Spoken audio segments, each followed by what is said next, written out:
Jó, capítulo 1. Vamos meditar na palavra. Um texto muito conhecido.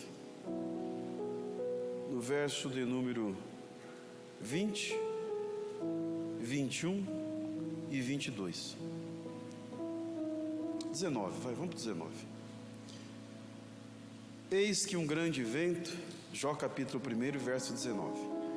Eis que um grande vento sobreveio da além do deserto e deu nos 4 cantos da casa, a qual caiu sobre os mancebos ou sobre os jovens, e morreram todos.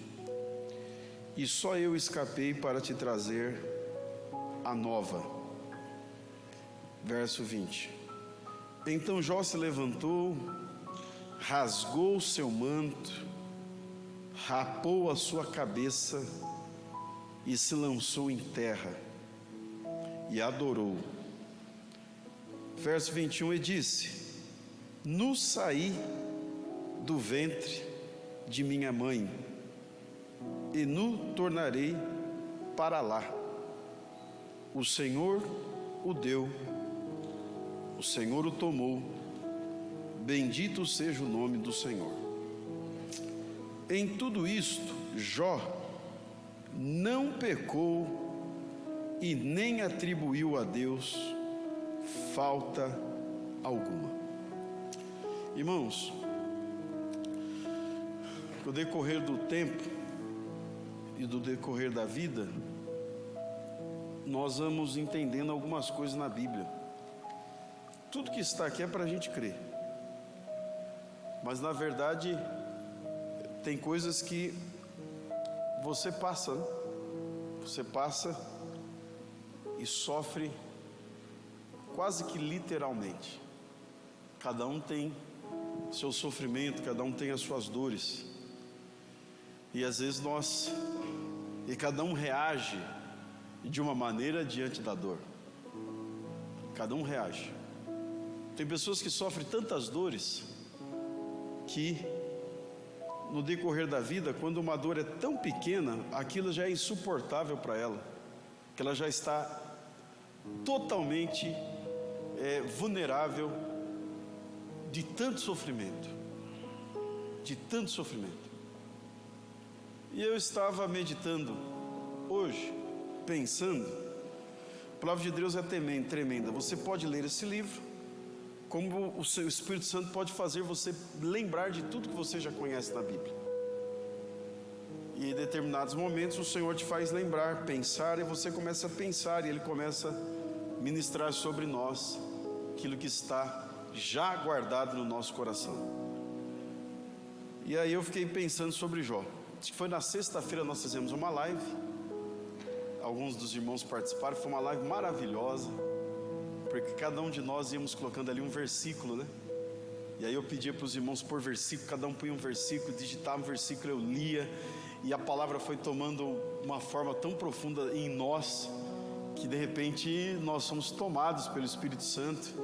E eu vi pessoas, na percepção de pessoas totalmente tomadas por Deus, quebrantadas, dado o poder da palavra do Senhor. E ali naquela live, acho que a irmã Vanusa, que nós estava ali, diaconisa aqui da igreja, que todos nós conhecemos a sua história, mandou um versículo. E eu lembro que aquele versículo ela mandou há 6, 7 anos, e eu até disse isso na live. Ela ficou internada durante 9 meses, na cama durante 4 anos, e perdeu 2 filhos e um sogro num acidente terrível que houve aqui há 10 anos. E eu lembro que a Luciana falou comigo naquela época, que ela estava naquela batalha, e o médico, depois de várias cirurgias, o médico disse para ela que não teria jeito, que ela teria que amputar a perna. E ela ficou extremamente tocada, né? Angustiada, uma jovem senhora. E eu li para ela um versículo no Salmo 112. E eu mandei para ela. Ela estava na cama, no leito. E eu mandei para que parafraseando, que aquele que serve ao Senhor, ele não teme maus rumores, o seu coração está firme confiando no Senhor. E aí na live de sexta ela digitou esse versículo, e aí eu lembrei da história, e aí aconteceu uma coisa milagrosa, que ela não precisou amputar a sua perna. É uma história que quem conhece, eu não preciso repetir, mas quando a gente tem um versículo que diz assim: eu quero trazer à memória aquilo que me traz esperança. Esses versículos não é esperança de dias bons, é a esperança em saber que você passou dias difíceis e venceu. Porque quem não tem sofrimento não tem esperança. Quem não sofre entra numa neura. Quem não sofre fica. Quem não tem história com Deus de sofrimento, na hora que ele chega, você se perde, porque você conhece Deus, mas não tem experiência com Deus. E experiência é uma coisa muito singular. No plural você ouve os testemunhos, você dá glória a Deus, você se inspira nas histórias dos homens e mulheres da Bíblia, mas uma coisa é você passar. E aí então, quando você consegue suportar uma luta, quando a próxima vier, você lembra da que você suportou. Você diz assim: eu creio. E eu estava conversando com outra pessoa também, que eu não me lembro agora, mas eu disse para ele uma coisa que ele disse para mim. Eu digo: olha, nos momentos difíceis da minha vida, eu me lembro das promessas. Sim, irmão Álvaro, ontem, deve estar assistindo, né, maninho? Deus abençoe se o senhor estiver nos assistindo. Está passando tempo de lutas, de dores, mas o senhor está com ele. Eu disse: olha, uma conversa ontem, bem distante dele, na casa dele, ele não está com Covid, mas ele está passando umas dores, lutas difíceis. E eu disse: irmão Álvaro, o que me mantém firme, que cada um sofre uma dor, pode ser uma dor física, pode ser uma dor moral, pode ser uma dor de solidão, pode ser uma dor de angústia. Não dá, se tem uma coisa que não adianta você querer avaliar, é a dor de outro. Nunca faça isso. Alguém que esteja numa depressão, nunca diga que isso aí é uma frescura, isso aí é porque é falta de serviço, ou se seja numa dor de solidão, ou seja numa dor física. Por favor, nunca faça isso. Isso é desrespeitar. A dor do outro é um solo sagrado que você tem que ter cuidado para pisar. O solo do sofrimento do outro você tem que pisar com cautela, porque sofrer é uma coisa terrível. Então nunca julgue as pessoas. Se tem uma coisa que me incomoda, é quando alguém julga a dor do outro. Mesmo que você seja forte, mesmo que nessa área você seja um gigante, mas tem pessoas que nessa área são frágeis demais. Na área que você é frágil, eu sou um gigante.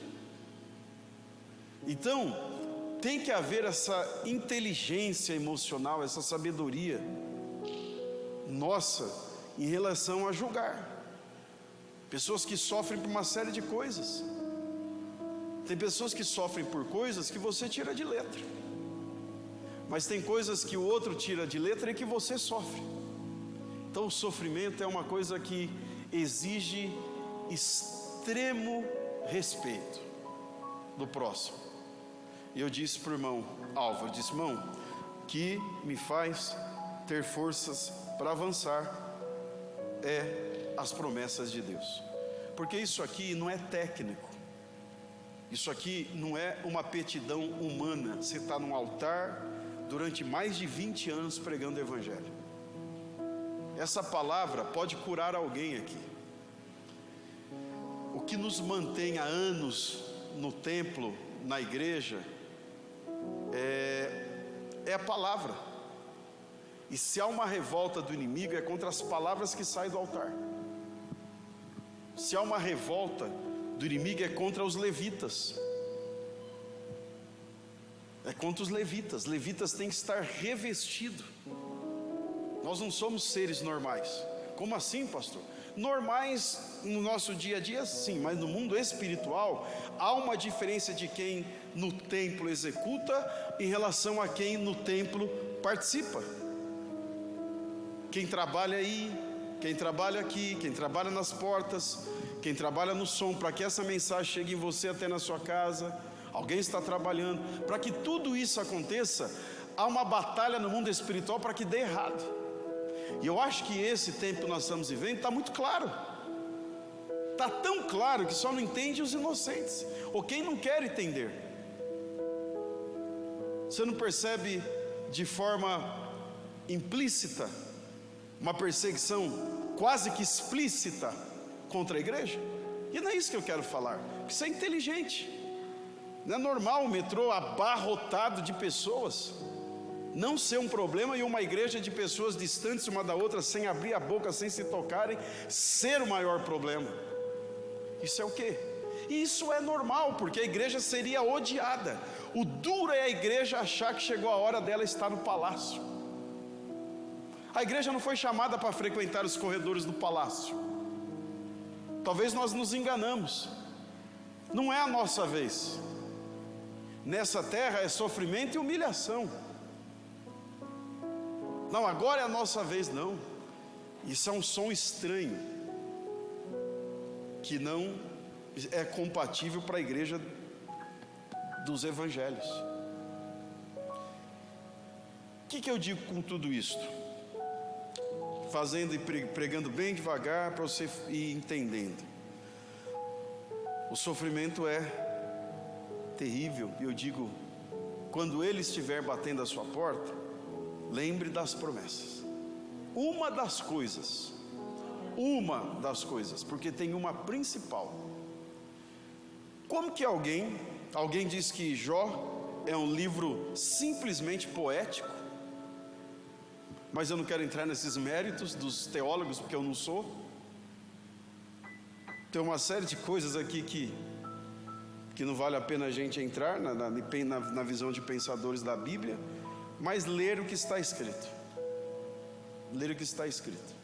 Lendo o que está escrito, é quase que não é sub-humano.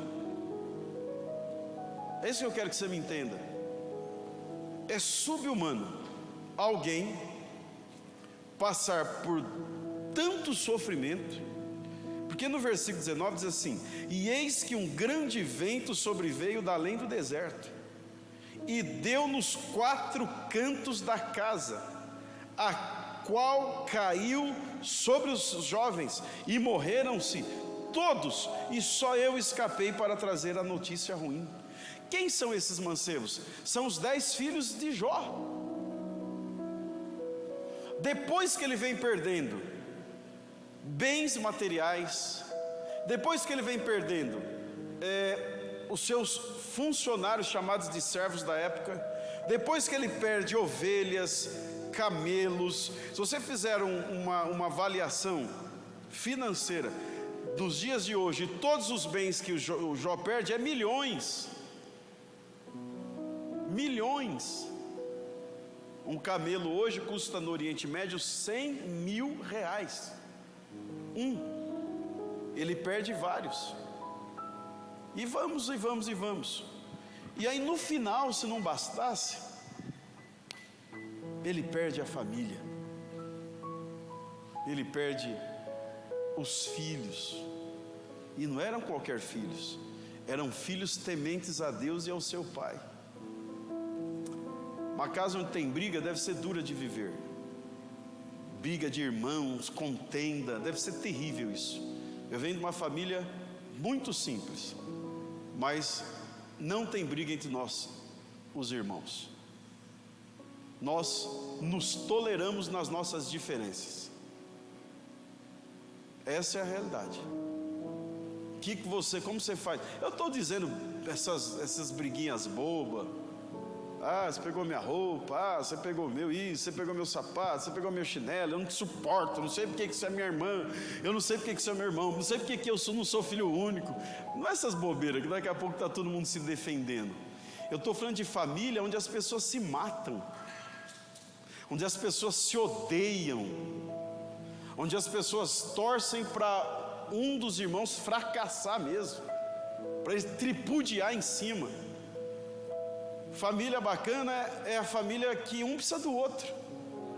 E se você tem uma família que você pode ajudar, ajude, porque é melhor do que ser ajudado, não no sentido de orgulho, de egoísmo, mas a Bíblia diz que melhor coisa é dar do que receber. Ter e não poder repartir é pior do que não ter. Ter e não saber o que fazer. Mas essa família é uma família unida. A Bíblia diz que semanalmente eles se uniam na casa da irmã para comer, fazer churrasco, fazer festa. E o Jó olhava para a família dele, ele achava a família dele tão maravilhosa que todas as vezes ele oferecia um sacrifício a Deus, que se caso em uma dessas reuniões alguém pecasse contra Deus, o sacrifício já era para remir os pecados. Que pai orgulhoso! E ele está sentado na varanda da sua casa, e no mesmo dia, na mesma hora, aparece um monte de servo e vem dizendo: você perdeu, e aí Jó pensa assim: mas o mais precioso eu ganhei, que é a minha família, eu não perdi. Aonde é que eu vou me acalentar? Na minha casa. Aí chega alguém e fala: caiu a casa onde os seus filhos estavam reunidos e matou todos, e só eu escapei. Um servo escapou para trazer as boas novas, as más novas, melhor dizendo. É quase que insuportável você ter reflexos para dizer, como ele disse no verso 20: então Jó se levantou, rasgou seu manto, rapou a sua cabeça e se lançou em terra e adorou. E disse: nu saí do ventre de minha mãe, e nu tornarei para lá. Ele está dizendo da terra, porque não tem como você sair nu do ventre da mãe e nu voltar de novo para o ventre da mãe. Ele está falando da mãe terra. No mundo antigo, a valorização que eles tinham em relação à terra era uma coisa surreal, porque tudo vinha de lá. Não era um mundo tecnológico, não era um mundo pós-moderno, é um mundo antigo. Tudo se vinha, tudo se tinha. Não tinha papel moeda, que vem depois da Revolução Francesa. Era o mundo das trocas, trocava as coisas. Quem mais ovelha tinha, quem mais animais tinha, mais poder tinha. E a Bíblia diz no capítulo 1 que ele era o homem mais poderoso de Uz. Ele era reto, temente a Deus, desviava-se do mal.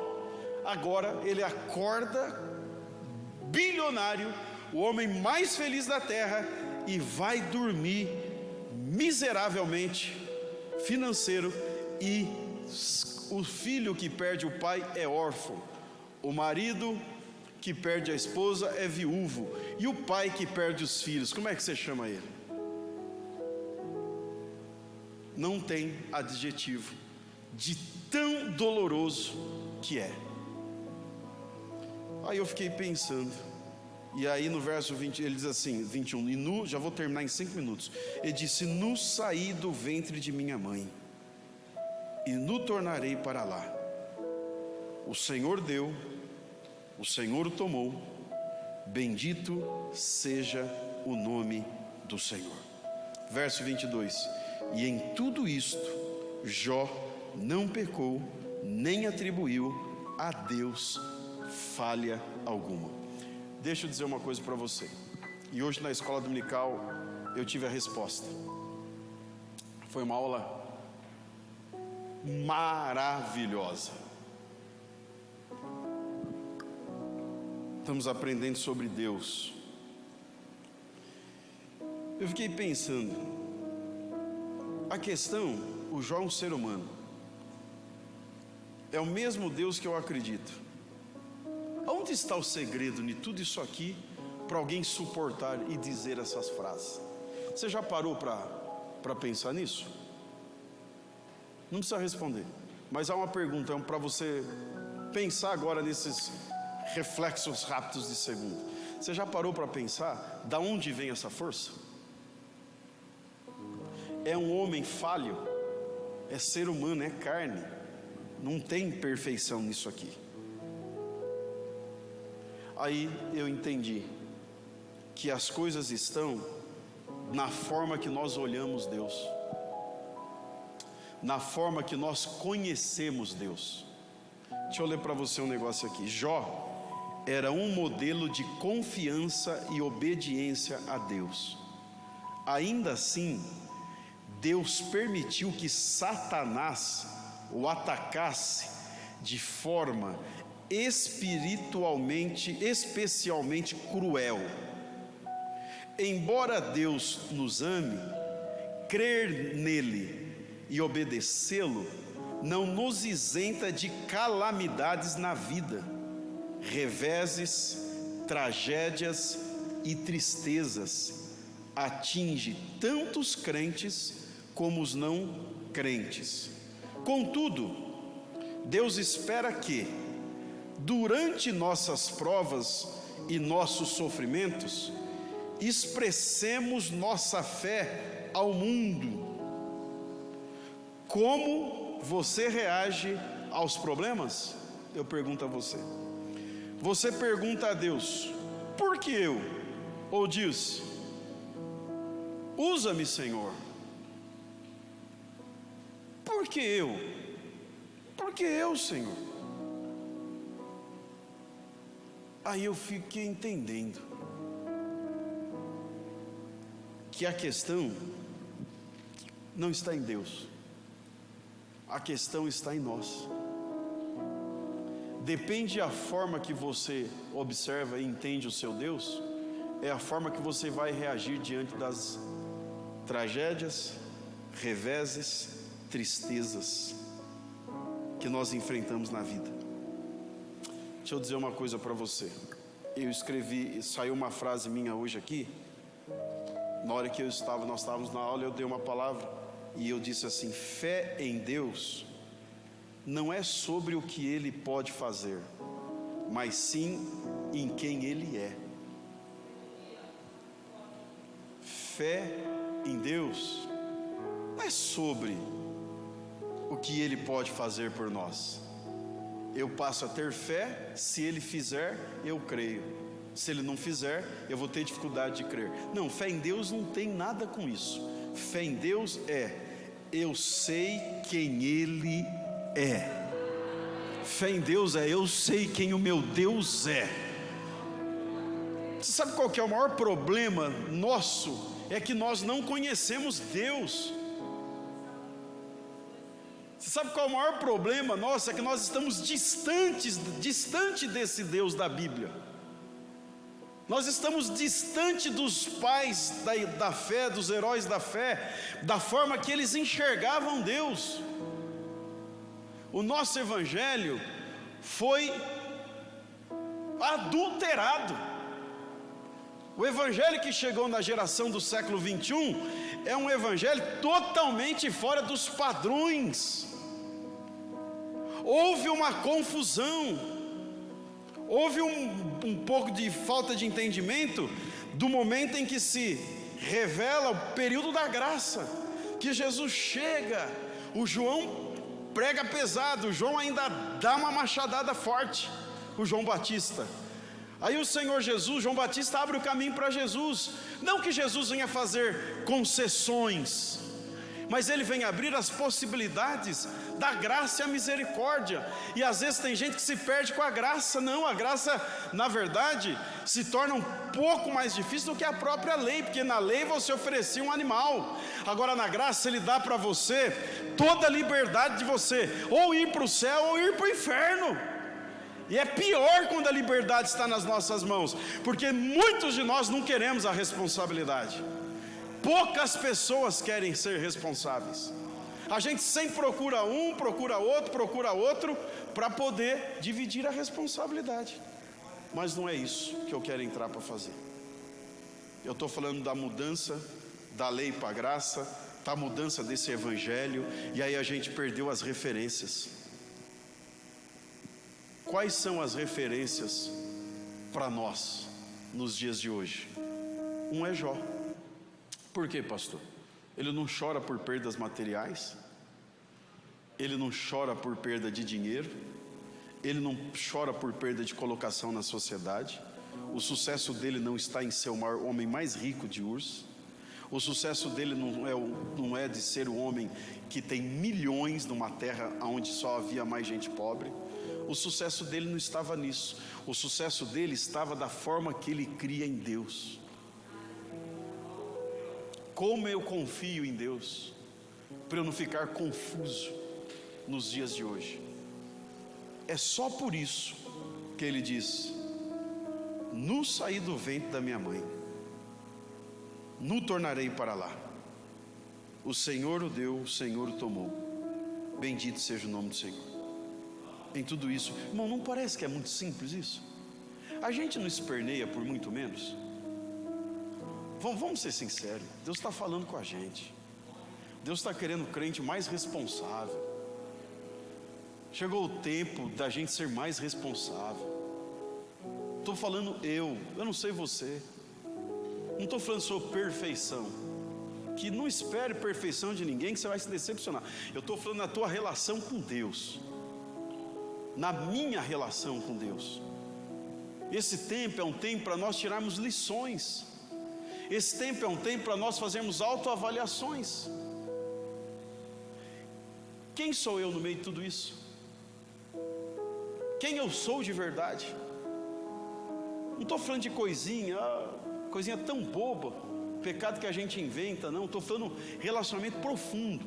Eu estou falando conseguir falar isso aqui no dia da dor, conseguir confiar tanto em Deus, e não pecar contra Deus. Porque vai vir uma turma pós-pandemia. Eu estava pensando que tipo de crente virá após a pandemia para cá. Pessoas feridas, machucadas, enlutadas, pessoas que perderam tudo, pessoas que perderam o trabalho de uma vida inteira, pessoas que tinham negócios e faliu de uma vida toda. Que tipo de mensagem você vai pregar para eles? Essa que a gente pregou nesse século não vai colar. Vai ter que ter um pouco mais, vai ter que ser mais profundo. Vai ser profético? Sim, não pode deixar de ser apostólico, profético, essas coisas todas. Sim, mas tem que pregar o que os apóstolos pregavam, o quê? Com a vida. Pedro morreu na cruz de cabeça para baixo pelo evangelho. Sucesso não vai ser mais dinheiro, sucesso não vai ser mais poder, sucesso não vai poder mais, sucesso não é isso, nunca foi, embora nós, ao bel prazer, levamos que fosse, ao bel prazer de quem pregava e ao bel prazer de quem ouvia. Os pastores estavam ficando doentes, tinha pastor se matando. Há uns 5 anos atrás houve uma onda de pastor se matando, sabe por quê? Porque eles tinham que se superar todo culto. Porque se ele não se superasse, se ele não conseguisse, vou para a igreja de lá que a igreja é melhor, eu vou para aquele profeta de lá porque aquele lá revela tudo, CPF, mas para quê? O que adiantou? Cadê eles? Por que não revelou isso para a gente guardar dinheiro? Por que não revelou para a gente tomar bastante vitamina? Porque nada substitui a soberania de Deus, e Deus não dá a glória dele para ninguém. Tinha muito artista nos nossos altares, estava virando palco. Nós estávamos sendo levados por tietagem, estava um negócio nisso tudo. E o Jesus do templo arrancou o chicote de novo, e de uma forma que nós não imaginávamos, espalhou tudo isso. E agora os remanescentes estão aqui. Por que nós estamos aqui? Não somos melhores do que ninguém, mas é porque eu creio que o meu Redentor vive, e se precisar, Ele se levantará ao meu favor no final. E se não se levantar, receba a minha alma e na glória.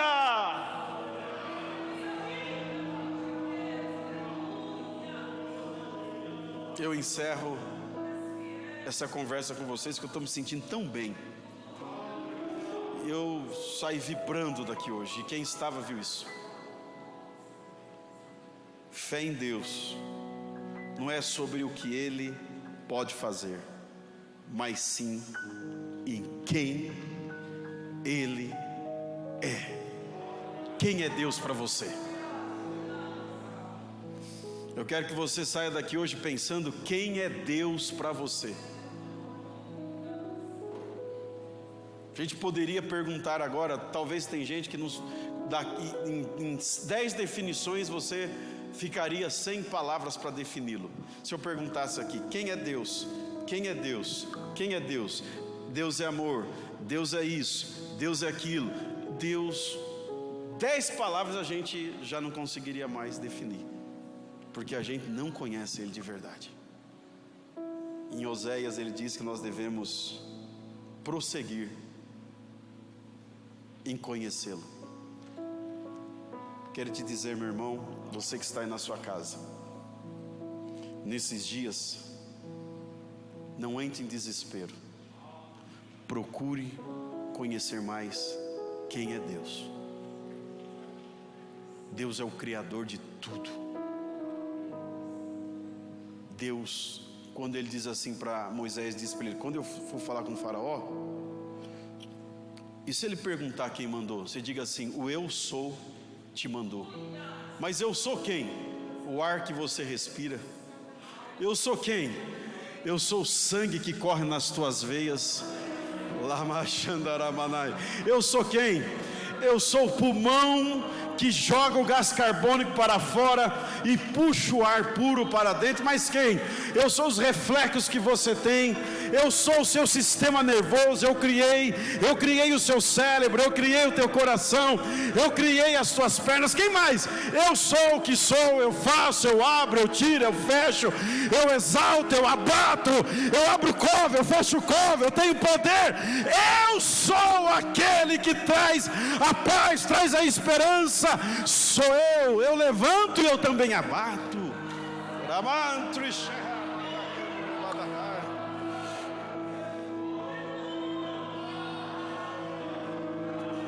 Quem sou eu? Eu sou o refúgio bem presente na hora da angústia. Eu sou o socorro. Eu sou paz. Eu sou a luz. Eu sou a estrela da manhã. Eu sou a raiz de Davi. Eu sou quem sou, e fora de mim não há Salvador.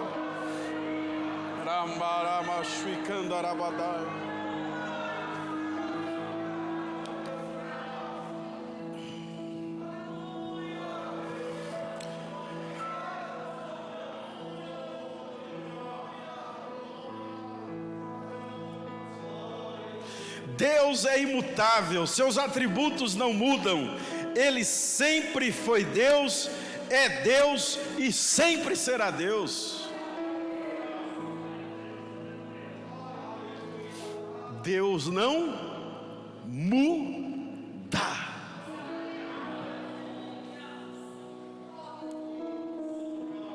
Deus não muda. Obrigado, irmão Ezequiel, por esse salmo que você me mandou agora. Deus é imutável, seus atributos não mudam. Ele sempre foi Deus, é Deus e sempre será Deus. Pastor, aonde Deus está nessa pandemia? No mesmo lugar, no trono da glória. Ele não muda, Ele não muda, Ele não muda, Ele não muda.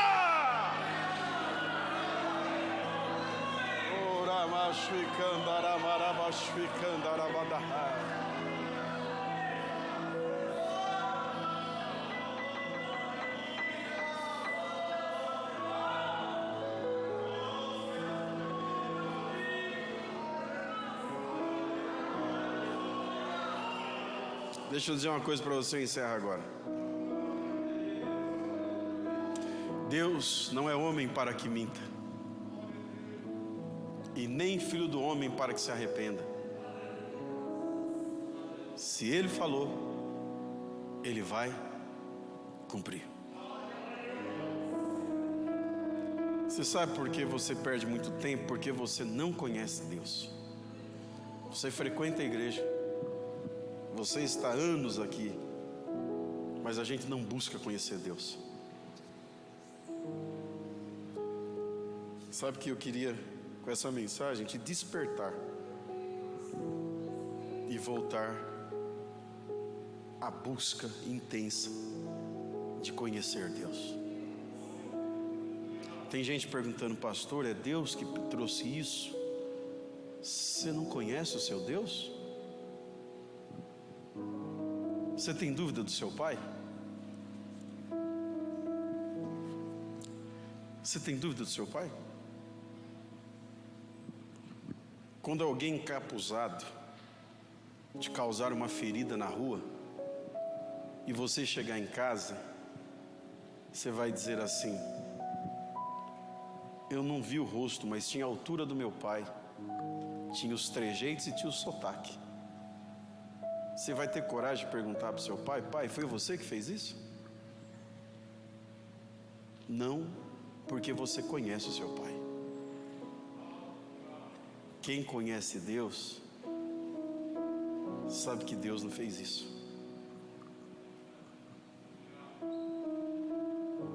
E como Deus não fez isso, Ele não é culpado disso. E não sendo culpado disso, continue adorando a Deus. Sabe o que o Jó fez? Eu vou mostrar a fé que eu tenho. A minha fé não tem sombra de dúvidas e variações. Acabou. Irmão, eu vou encerrar isso dizendo assim: nós estamos muito distante. Eu estou me sentindo muito longe da onde eu deveria estar no meu conceito acerca de Deus. Essa mensagem é uma reflexão. Essa mensagem é uma reflexão.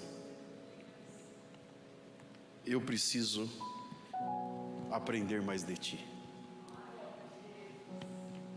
Eu preciso aprender mais de Deus. Eu não sei você. Eu estou me sentindo muito raso. Eu preciso entender o real propósito de tudo isso. Se nós erramos o caminho, dá para voltar ainda e tomar o caminho certo.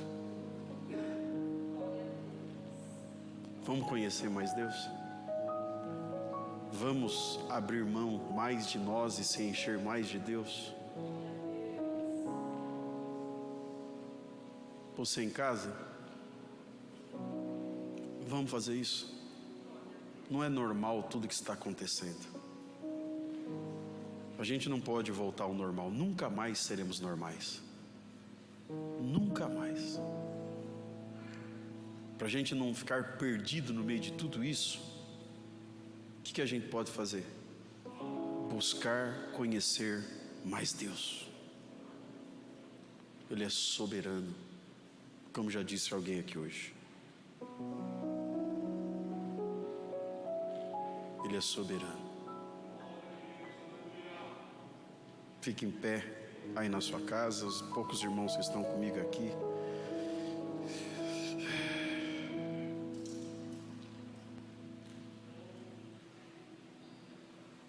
Se tem uma coisa que Deus quer é que você o conheça ainda mais. Do que se queixa o homem, Vanderlei,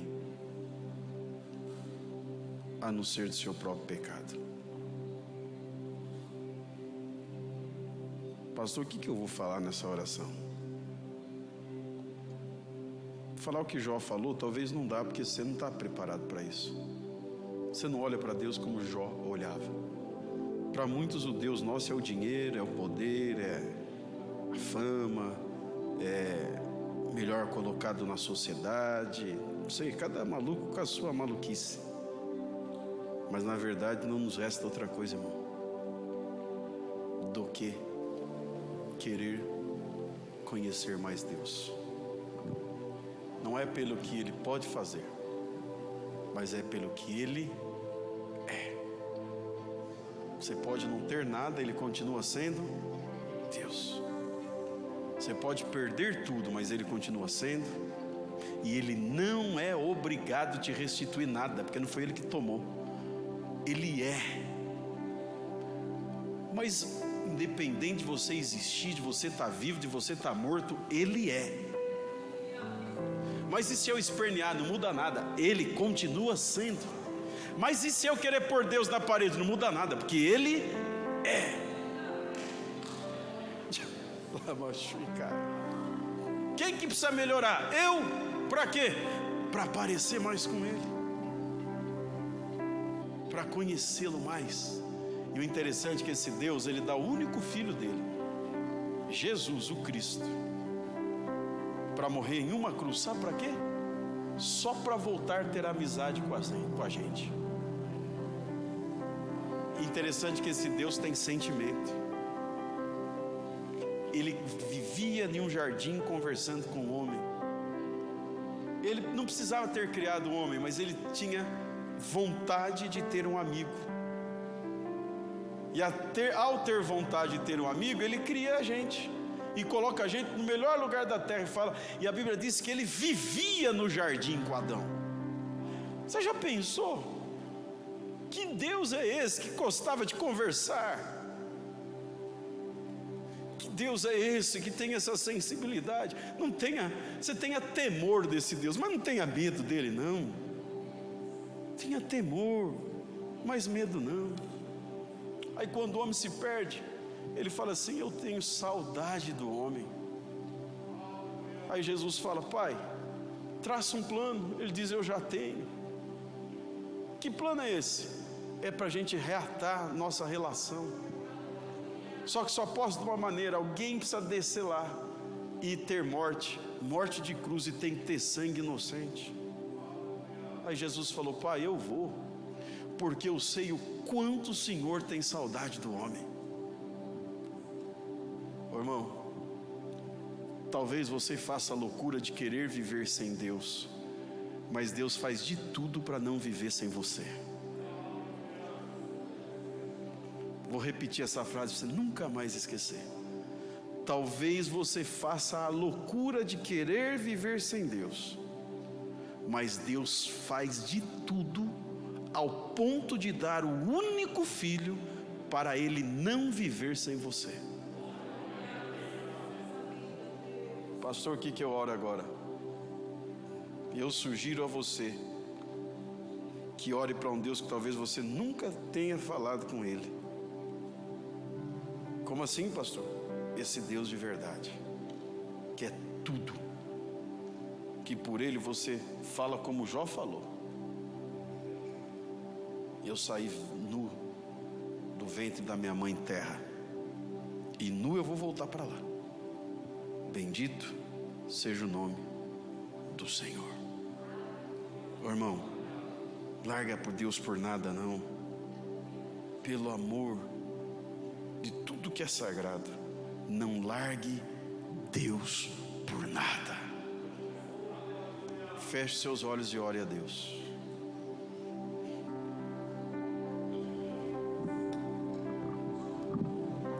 Minha fé não está firmada nas coisas que podes fazer. Eu aprendi a te adorar pelo que és. Dele veio sim o amém, somente Ele, mais ninguém. A Deus seja o louvor. Você pode cantar na sua casa aí, cante. Se Deus fizer, Ele é Deus. Se não fizer, Ele é Deus. Ele é Deus. Se a porta abrir, Ele é Deus. Mas se fechar, continua sendo Deus. Se a doença vier, Ele é Deus. Se curado for, Ele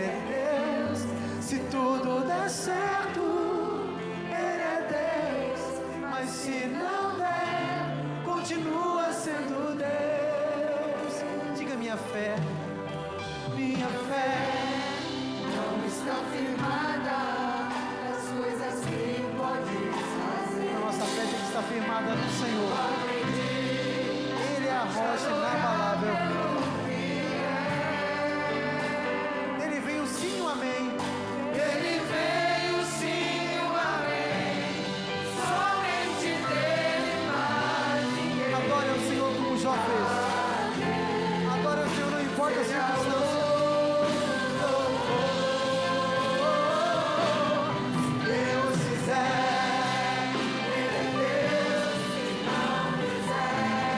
Qualquer coisa, Ele é Deus. Se a porta abrir, Ele é Deus. Mas se fechar, continua sendo Deus. Se a doença vier, Ele é Deus.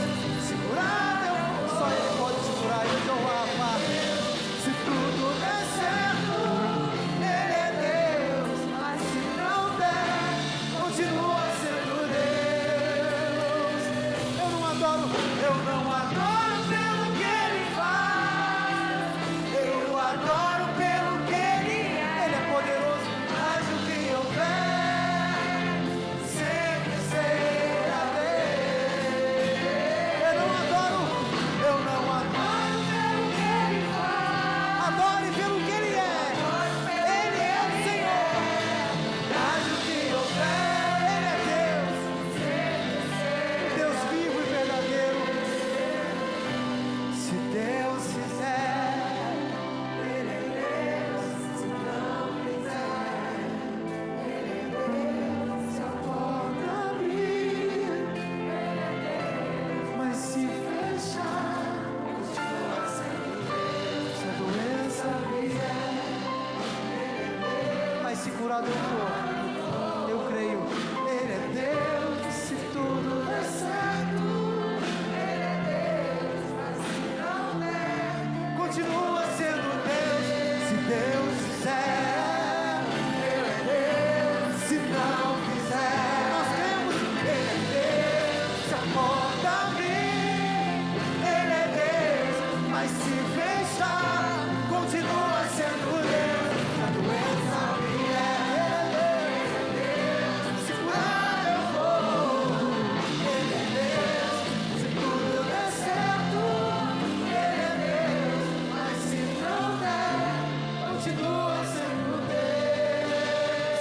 Diga: Deus é Deus. Deus é Deus. Deus é Deus. Deus é Deus. Diga mais uma vez: Deus é Deus. Deus é Deus. Deus é Deus. Tu és o nosso Deus. Tu és o nosso Senhor. Tu és a nossa paz, a nossa esperança. Glória ao Teu nome, Senhor Jesus. Aleluia.